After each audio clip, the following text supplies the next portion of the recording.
নমস্কাৰ বৰ্তমান সময় সন্ধিয়া 7:30 আৰু বিলাসীপাৰা গান্ধী চকৰ কিছু পৰিৱেশ দেখুৱাইছোঁ আপোনালোকে দেখা পাই আছে অসমৰ হাৰ্টথ্ৰব জুবিন গাৰ্গ আৰু আমাৰ মাজত নাই আজি তেখেতৰ চিৰশান্তিৰ কাৰণে আত্মচিৰশান্তিৰ কাৰণে এনেকৈ শ্ৰদ্ধাঞ্জলি অনুষ্ঠান আয়োজন কৰিছে বহুকেইটা দল সংগঠনে গান্ধী চকত এই শ্ৰদ্ধাঞ্জলি অনুষ্ঠান অনুষ্ঠিত কৰিছে আৰু মই দেখুৱাইছোঁ অসম জাতীয়তাবাদী যুৱ ছাত্ৰ পৰিষদ বিলাসীপাৰা জিলা সমিতিৰ তৰফৰ পৰাও যি শ্ৰদ্ধাঞ্জলি অনুষ্ঠান আয়োজন কৰা হৈছিল এনেকৈ অনুষ্ঠিত কৰা হৈছিল ইয়াতে আমাৰ কোচ ৰাজবংশী ছাত্ৰ সন্থা নাজুকী ছাত্ৰ সন্থা আন জাতীয় সংগঠনৰ নেতৃত্ববৃন্দ আহি এই শ্ৰদ্ধাঞ্জলি অনুষ্ঠানত অংশগ্ৰহণ কৰিছে আৰু জানিব পৰা মতে যি আমাৰ নৰ্থ ইষ্ট ফেষ্টিভেল ছিংগাপুৰত পতা হৈছিল এইবাৰলি আৰু তাতে আমাৰ জুবিনদা গৈছিল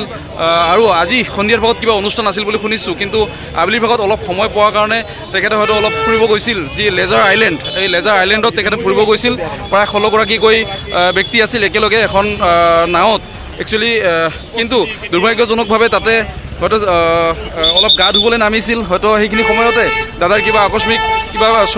শাৰীৰিক প্ৰব্লেম আহিল কিন্তু মানে 1:45 মানত তেখেতৰ এই শেষ নিশ্বাস ত্যাগ কৰে আমি জানিব পৰা মতে আৰু ইয়াত দেখুৱাইছোঁ বিভিন্ন দল সংগঠনে আজি বিলাসীপাৰাত গান্ধী চকত আহি এই যি শ্ৰদ্ধাঞ্জলি অনুষ্ঠান অনুষ্ঠিত কৰিছে আৰু তেখেতৰ আত্মা চিৰশান্তি কামনা কৰিছে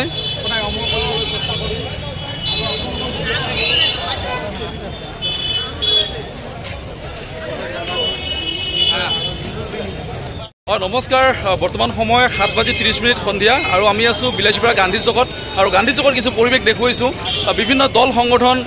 আজি গান্ধী চকত উপস্থিত হৈ আমাৰ হাৰ্টথ্ৰব জুবিন গাৰ্গৰ যি শ্ৰদ্ধাঞ্জলি অনুষ্ঠান পাতিছে বৌ লগত আছে মুন্মী কলিতা বৌ আজি যি ছিংগাপুৰত নৰ্থ ইষ্ট ফেষ্টিভেল পতা হ'ল তাতে আজি সন্ধিয়াৰ ভাগত জুবিনদাৰ কিবা অনুষ্ঠান আছিল কিন্তু আবেলিৰ ভাগত অলপ সময় পোৱাৰ কাৰণে তেখেতে লেজাৰ আইলেণ্ডত ফুৰিব গ'ল আৰু তাতে যিটো ঘটনা সংঘটিত হ'ল এয়া অতিকে দুৰ্ভাগ্যজনক এই বিষয়ত কিবা ক'ব বৌ হয় আমি শপত স্তব্ধ হৈ পৰিছোঁ অকল আমিয়ে নহয় সমগ্ৰ বিশ্ববাসী ক'ব গ'লে আজি বৰ দুখৰ মানে দিন বৰ দুখ লগা আৰু এইটো দিন মানে সদায় মনত থাকিব আজি বুলি নহয় আমি সদায় জুবিনদাক মিছ কৰিম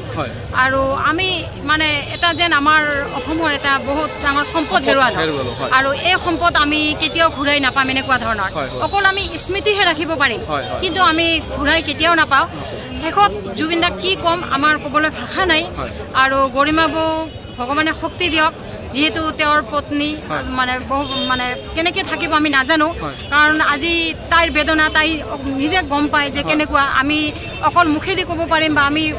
কৈ সান্তনা দিলে নহ'ব তাক বুজোৱাটো বহুত ডাঙৰ কথা গতিকে সি নিজে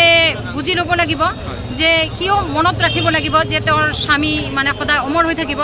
আৰু আমিও মানে কওঁ যে সকলোকে কওঁ যে জুবিনদাক সকলোৱে মনত ৰাখক অকল আজিৰ দিনটো বুলি নহয় চিৰদিনে যাতে মনত ৰাখে আৰু আমি সদুশেষত এটা কথা ক'ব খোজোঁ যে জুবিন গাৰ্গ অমৰ হওক অমৰ হওক অমৰ হওক এইখিনিয়ে কৈ আৰু ক'বলৈ ভাষা নাই আৰু আমি ভগৱানক প্ৰাৰ্থনা কৰোঁ যে জুবিনদাৰ আত্মাই চিৰশান্তি লাভ কামনা কৰক আৰু তেখেত মানে য'ত আছে যাতে কুশলে থাকে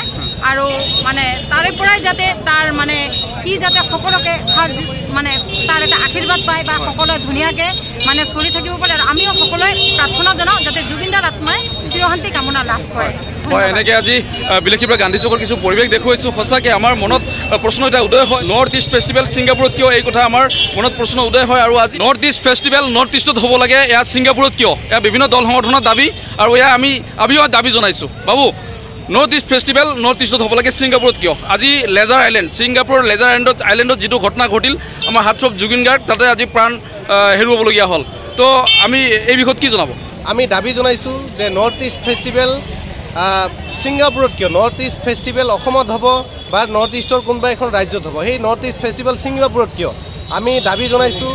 এই ঘটনাৰ আঁৰত কিবা ৰহস্য আছে নেকি আমি দাবী জনাইছোঁ তদন্ত কৰিব লাগে এই মৃত্যু আমি সহজে আমি অসম জাতীয়তাবাদী যুৱ ছাত্ৰ পৰিষদ বিলাসীপাৰা জিলা সমিতি আমি সহজে মানি ল'ব নোৱাৰোঁ যে জুবিন গাৰ্গ আৰু আমাৰ মাজত নাই